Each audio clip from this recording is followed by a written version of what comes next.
5월 19일 새벽 예배 말씀 함께 나누시겠습니다. 함께 은혜 나누실 말씀은 누가복음 20장 17절부터 19절까지 말씀입니다. 누가복음 20장 17절부터 19절까지 함께 봉독하시겠습니다. 그들을 보시며 이르시되 그러면 기록된 바 건축자들의 버린 돌이 모퉁이의 머릿돌이 되었느니라 함이 어찌미냐. 무릇 이 돌 위에 떨어지는 자는 깨어지겠고 이 돌이 사람 위에 떨어지면 그를 가루로 만들어 흩으리라 하시니라. 서기관들과 대제사장들이 예수의 이 비유는 자기들을 가리켜 말씀하심인 줄 알고 즉시 잡고자 하되 백성을 두려워하더라. 아멘. 오늘 살펴볼 본문은 어제 살펴보았던 못된 소작인의 비유의 이어지는 내용입니다.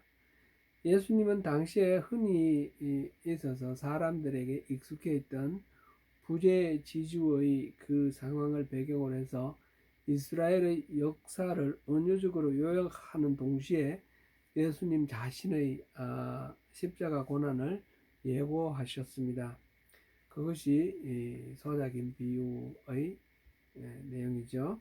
당시 정치, 종교 지도자들을 소작인으로 비유를 하였는데 그들은 주인에게 소작료를 내지 않고 오히려 소작료를 받으러 온 종들을 그 빈손으로 핍박하고 쫓아내었습니다. 나중에는 상속자인 아들을 보내셨는데 그 아들을 잡아 죽였습니다. 하나님의 나라와 백성인 이스라엘과 그 백성들을 잘 다스리고 잘 지키라고 그 권위와 그 자리를 주셨는데 그들은 자기에게 부여된 그 지도자로서의 그 권위를 이용해서 스스로의 욕망을 채우고 있었습니다. 머지않아 하나님의 아들 예수님을 십자가에 못 박아 죽일 것입니다. 그에 대한 주인의 심판은 모두 진멸하고 포도원을 다른 사람에게 맡기는 것입니다. 예수님의 이 비유 말씀을 들은 백성들이 하는 말이 그렇게 되지 말아지이다 라고 하였습니다. 그런 일은 결코 일어나지 말기를 바랍니다 라고 하는 말이죠. 그런 일은 어떤 것입니까? 아들을 잡아 죽이는 일입니까? 아니면 주인이 그 소작인을 진멸하는 심판을 말하는 것입니까? 둘 다 포함된다라고 어제 보았고요. 어제 우리가 살펴본 부분은 후자 쪽으로 사람들이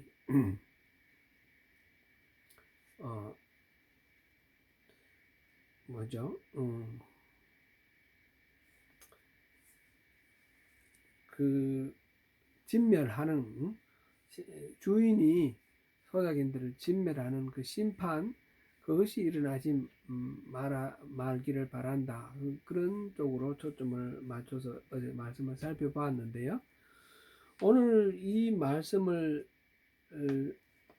대한 예수님의 반응을 다시 한번 보면 또 다른 측면에서도 볼 수 있습니다. 예수님께서 그렇게 되지 말아지이다 하는 말을 듣고 그들을 보시며 이르시되 그러면 기록된 바 건축자들의 버린 돌이 모퉁이의 머릿돌이 되었느니라 함이 어찌미냐 이렇게 하셨어요. 그 말씀은 무슨 말씀입니까? 이 시편 118편 22절 말씀을 인용했는데 건축자들이 버린 돌이 모퉁이 돌이 되었다. 이 말은 그 소작인들이 주인의 아들을 죽였는데 주인의 아들을 죽이는 것을 건축자가 버린 돌을 버렸다. 쓸모없다고 생각해서 버렸다라는 것으로 연결지어서 이렇게 말씀하신 것이죠. 근데 그래도 그것이 모퉁이 돌이 되었다. 그렇습니다. 건축자는 쓸모없다고 버렸지만 나중에 보니까 그게 아주 귀한 모퉁이 돌, 가장 건축의 그 안정감을 주는 기초적인 돌, 기초석이 되었다라는 거죠. 이건 예수님에 대한 이야기입니다. 예수님이 십자가에 달려 죽으신 것, 그 이스라엘 사람들은 그냥 죽여버리고 쓸데없는 존재로 만들어버리는 그런 선택을 했지만, 그러나 하나님은 다시 예수님의 그 죽으심을 바탕으로 해서 하나님의 그 어린 양으로 희생제물로 삼으시고 우리 인류의 죄를 구원하는 일로 그렇게 귀하게 쓰셨습니다.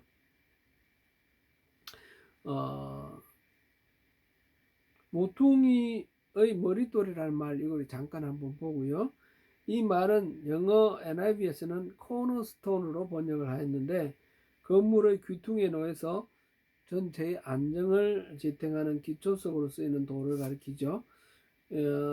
여기서 발전해서 요즘 보면 건축물 모퉁이에 정초라고 쓰고 건축에 대한 간략한 내용을 기록하기도 합니다. 우리 한옥에서는 기둥을 받치는 쭈돌이 있었는데, 그와 같은 의미로 그 집을 지탱하는 그런 기초석으로 이렇게 보면 되겠습니다. 원래 머릿돌은 영어로 캡스톤입니다. 돌을 이렇게 쌓아서 아치형으로 만들 때에 그 맨 꼭대기에 올리는 돌, 그것이 바로 캡스톤이죠. 그거 하나만 빼버리면 전체가 와르르 무너지는, 전체를 지탱하는 그런 중요한 핵심적인 그런 것이다, 존재다, 이렇게 할 때 이 머릿돌이라고 하는데요. 원래 모퉁이돌과 머릿돌은 각각 다른 말이지만 우리말 번역에서 모퉁이의 머릿돌 이렇게 번역하여서 어떤 상황이나 현상을 이루는 가장 핵심적인 그런 요소, 돌이다 라고 그렇게 표현하고 있습니다. 건축자가 버린 돌이 모퉁이의 머릿돌이 된다는 말은 기본적으로 사도행전 118편 22절에서 인용하였는데,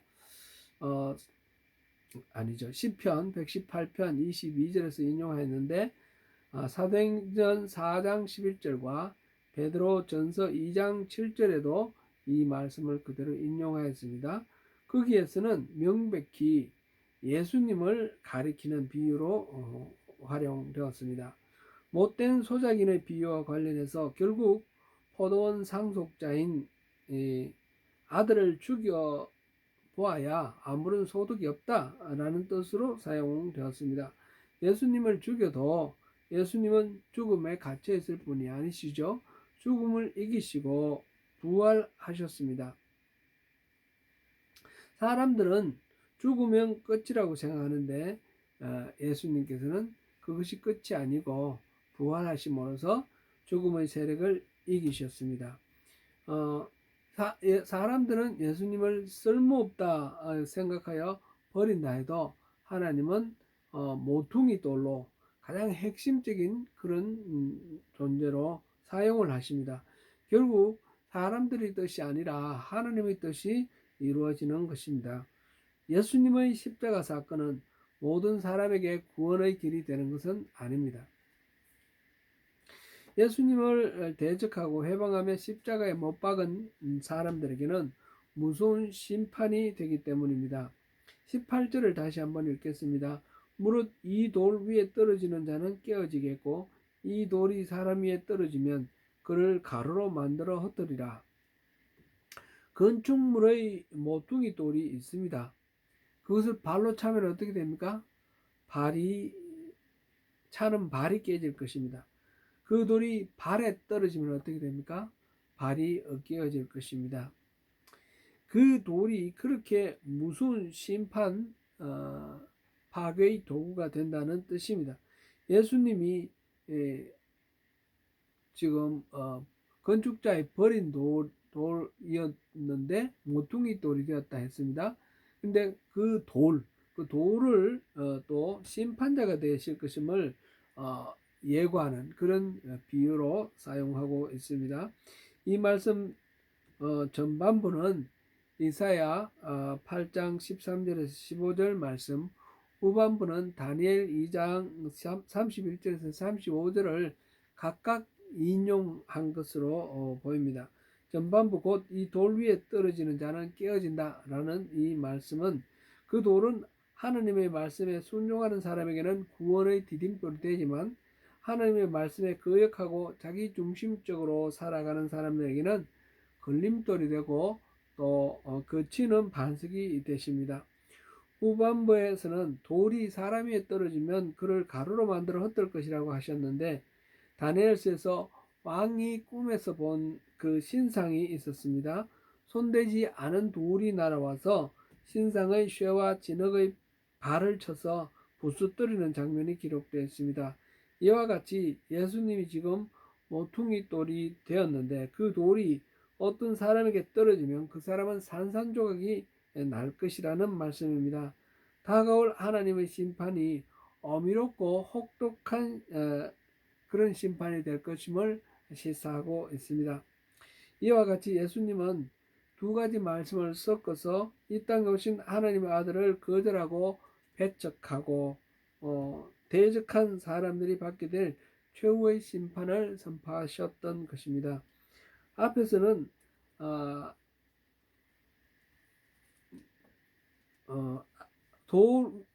무릇 이 돌 위에 떨어지는 자는 깨어진다. 이 말은 소극적으로 심판자 역할을 하실 것이라는 뜻이고, 뒤에 이 돌이 사람 위에 떨어지면 그를 가루로 만들어 흩으리라. 이 말씀은 더 적극적으로 심판자로 오실 것을 강조하여 표현하였습니다. 19절을 보니 서기관들과 대제사장들의 반응이 나옵니다. 예수님께서 하시는 이 비유의 말씀을 듣고 여기에 등장하는 못된 소작인이 바로 자신들이라는 것을 알아차렸습니다. 그런데 그들의 생각은 그 앞에 엎드려 회개하고 순종하는 쪽으로 나가는 것이 아니라 오히려 대적하는 쪽을 선택합니다. 예수님을 잡으려고 하다가 사람들을 두려워해서 미뤘을 뿐 대적하려는 마음이 확고합니다. 지난 주일에 살펴본 여리고성 사람들의 반응과 비슷합니다. 그 길은 순복하는 길이 아니라 대적하는 길을 선택하였고 그 길은 곧 스스로 멸망하는 길입니다. 지난번에도 잠깐 언급하였는데 우리는 아담과 하와가 선악을 알게 하는 실과를 따먹고 하나님을 배반하여 타락하고 에덴에서 추방된 것을 알고 있습니다. 그래서 그때 그 선악과를 따먹은 죄, 그걸 원죄라고 하는데 아담이 지은 원죄를 우리가 유산으로 물려받아서 우리는 억울하게 그 원죄 때문에 지옥으로 가야 되고 심판받아야 되고 그런 것으로 생각을 합니다. 그렇게 생각하면 엄밀한 의미에서 바르지 않습니다. 선악과는 사실상 지금 우리가 따먹고 있습니다. 원죄의 책임은 조상에게 있는 것이 아니라 바로 나에게 있다는 것을 깨달아야 할 것입니다. 신명기 30장 19절에서 20절을 보시겠습니다. 내가 생명과 사망과 복과 저주를 내 앞에 두었은즉 너와 내 자손이 살기 위하여 생명을 택하고 내 하나님 여호와를 사랑하고 그의 말씀을 청종하며 또 그를 의지하라. 우리 앞에 생명과 사망, 복과 저주가 놓여 있습니다. 하나님은 우리에게 생명과 복을 선택하라고 말씀하십니다. 에덴 동산에 놓였던 선악과와 똑같은 원리입니다. 그것을 두시고 따먹지 말라라고 말씀을 하셨습니다. 그리고 먹으면 정령 죽으리라 말씀하셨죠. 결국 생명과 복을 택하느냐 사망과 저주를 택하느냐 하는 것은 조상 아담의 선택이 아니라 바로 나의 반응입니다. 예수 그리스도를 대한 우리의 태도가 우리의 최후를 결정합니다.